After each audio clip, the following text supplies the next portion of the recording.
This is the story of the most sleepless 72 hours of my entire life. It's a story of hardware, opportunity, caffeine, and flying 3,000 miles to GitHub headquarters in San Francisco to build and create among 165 other young makers. This is the story of how I built a robot to conquer a small mobile game in just 3 days. This was my journey on the highway to Undercity. Now, before I tell you more, let's go back 2.5 months.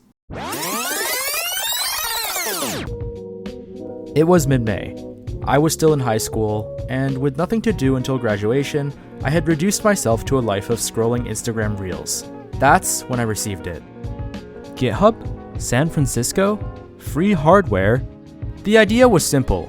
Build and document hardware projects and get up to $350 to fund each one. Make enough projects and get an all-expenses-paid trip to Undercity, a hardware hackathon at GitHub headquarters in San Francisco. Yes, that GitHub.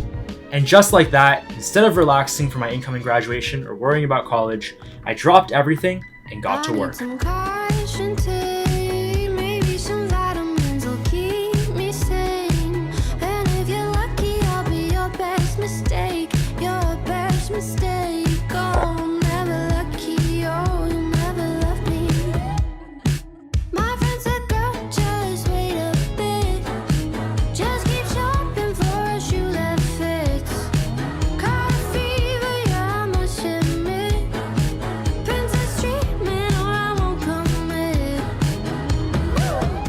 Finally, I did it.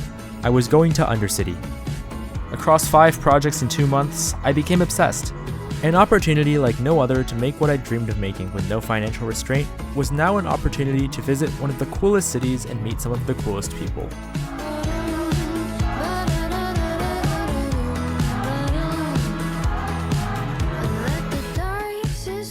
Stepping into GitHub HQ felt surreal.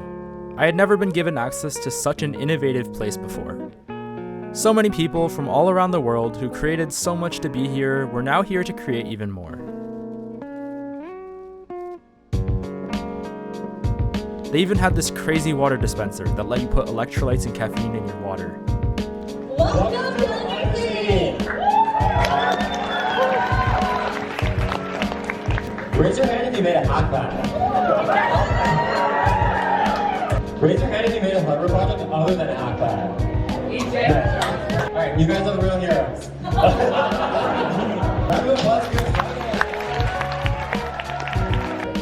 So hi everyone, I'm Zach. I'm founder of Hack Club. I just totally fell in love with this idea that technology can be a way to connect with other people.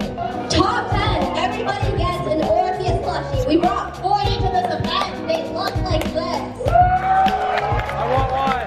Yeah, TLDR. Be creative, be wacky, build interactive, fun things. And with that, the clock began. My partner and I had just 60 hours to design, create, program, build, ship, and demo a project all from scratch. And inspired by my extensive addiction to GamePigeon's word hunt, we decided to build a robot to utterly destroy the game. We were so sleep deprived, but we're making stuff. And we're using AI. When you can't make the software for a hardware hackathon, you're cooked. Now, if you aren't familiar with Word Hunt, it's a game you send to your friends where you get a 4x4 grid of random letters and you have to connect the letters to find words as fast as possible.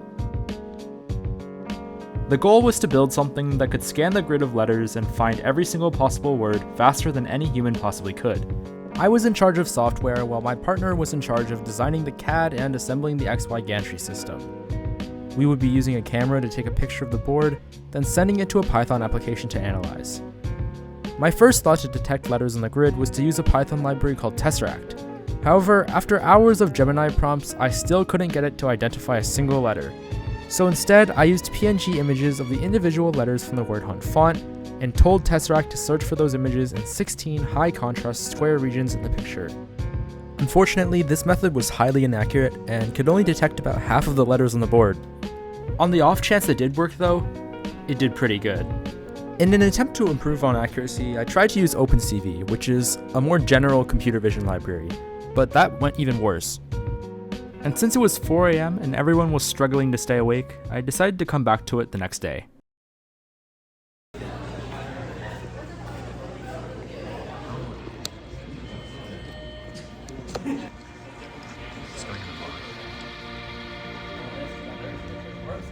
They're giving us $20 to get food and to get out of here for a little bit because otherwise we're locked in for a long time. Backs on the fringes, we tore up the walls, we slept on couches, we lifted this house, firecrackers in the east, my car parks out, your hands on my cheeks, your shoulder in my mouth. What the hell is this? What is this? All right, we have half of a pizza and a side salad for $10. I didn't know you could find that in California, but there you go. After a day of exploring the city, I got to work tuning the hue, saturation, and brightness filter for the image. The goal was to make it easier for OpenCV to read the letters.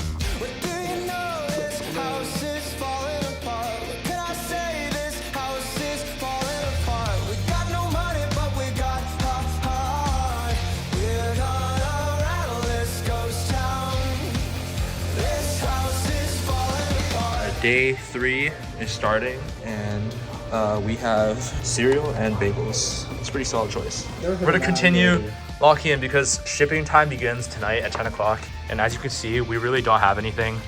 At this point, I had made nearly zero progress on the software since the first day.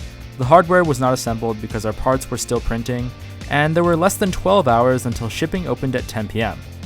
I continued trying my best to make the computer vision work, but still couldn't get an accurate output. Alright, get hyped for the freaking food today because it's freaking barbecue. This is the best part of Undercity. The final dinner of Undercity was a meal that I will remember for a very long time. And a tour of the roof and secret rooms in GitHub HQ, places that few people had ever laid eyes on. What do you mean you've never been up here? No one's been up here. Golden sunshine sunset over there. That's the East Bay. So this situation room is one of the last few holdouts. Anybody can rent this room anytime as long as it's open and available. Like legit, there's 100-year-old books and like an actual like crank Victrola in there. And the entrance is right over here on this wall.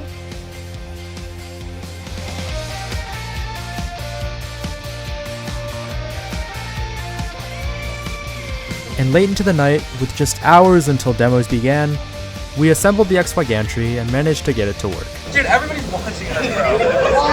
Yes, it's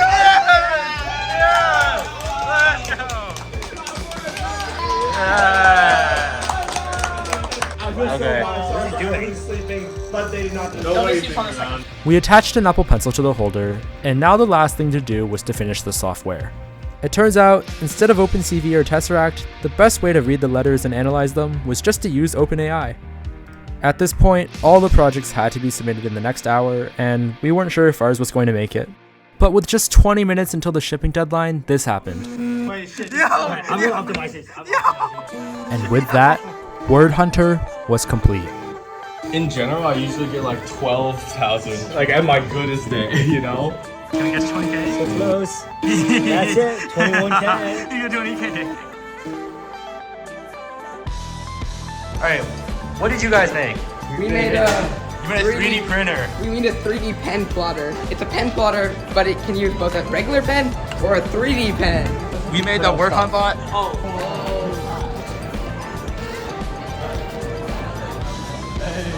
35,000! How was 32K. Hey! Oh, we won! After showcasing our project in the ship demo, it was time to see whose was the best. So if you haven't voted yet, you really should. Why is that, Jonathan? We want to see who excels with their projects. We got into the top 10, so we're setting up on the table to bring up to the stage and demo for 2 minutes, and we're presenting sections, so pretty cool. What I saw in the top 10 demos were undoubtedly some of the coolest things I had seen in my entire life. So I can literally put any text I want without having to compile anything. It just shows up on the USB drive. And we can tell whether we're pointing, whether we're at rest, or whether we're doing a thumbs up. After a second round of voting, it was time to find out who the Undercity champion was.